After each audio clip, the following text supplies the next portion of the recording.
我記得呢種係鹹菜啊，唔係馬子英。即係摘佢咁咪再嚟翻嚟咁咯。鋪嘅咩嚟㗎？鋪嘅萬壽菊。萬壽菊，萬壽菊同埋啲鹹菜種埋一齊。冇合，佢自己出嘅啫嚇，即係再啲嚟嘅。哦，好大鋪嘅。係啊，啲嘅即係好似變成住個掹嘅，跟住佢翻嚟咯。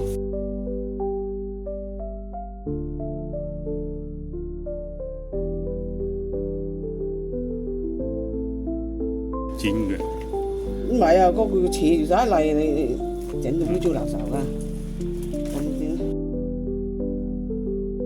亲爱的朋友们，看着满园的小野菜，我满心欢喜。从播种到收获，这一路虽有风雨，但更多的是成长的喜悦。这丰收是大自然的馈赠，也是我们用心耕耘的成果。感谢陪伴，希望大家能帮我点赞和关注，一起分享这份丰收的快乐。拜拜啦！